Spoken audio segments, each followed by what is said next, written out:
Hello friends, today recipe chicken gravy எப்படி பண்ணது பார்ப்போம். சோம்பு, வெங்காயம், பட்டை மிளகா, கருவேப்பிலை, தக்காளி, இஞ்சி பூண்டு விழுது. ஒரு வடைச்சட்டி எடுத்துக்கோங்க. அதுக்கு தேவையான அளவு எண்ணெய் ஊற்றிக்கோங்க. அதில் சோம்பு பட்டையை போட்டுக்குவோம். அது கூட வரமிளகா போட்டுக்கோங்க, கருவேப்பிலையை போட்டுக்கோங்க, வெங்காயம் போட்டுக்கோங்க. நல்லா வதக்குங்க. நல்லா ப்ரௌனிஷ் ஆகிற வரைக்கும் நல்லா வதக்குங்க. அது கூட இஞ்சி பூண்டு விழுதையும் சேர்த்துக்கோங்க. தக்காளி அடித்து வச்சுருக்கேன் மிக்சியில், அதையும் சேர்த்துக்குவோம். அதையும் நல்லா வதக்குங்க. எண்ணெயிலே நல்லா வதங்கணும். அப்போ தான் டேஸ்ட்டாக இருக்கும். அது கூட தேவையான மஞ்சள்தூள் கொஞ்சோண்டு போட்டுக்கோங்க. மஞ்சள்தூள் போட்டதுக்கப்புறம் சிக்கன் போட்டுக்கோங்க. சிக்கன் போட்டு நல்லா வதக்குங்க. எண்ணெயிலே வதங்கட்டும்.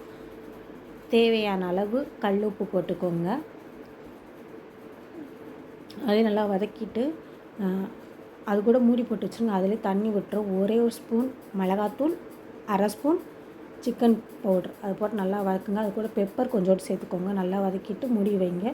ஃப்ளேவருக்காக கருவேப்பிலை போட்டிருக்கேன். அதையும் போட்டு நல்லா வதக்குங்க. சிக்கன் ரெடி ஆகிடுச்சு. வாங்க சாப்பிடலாம்.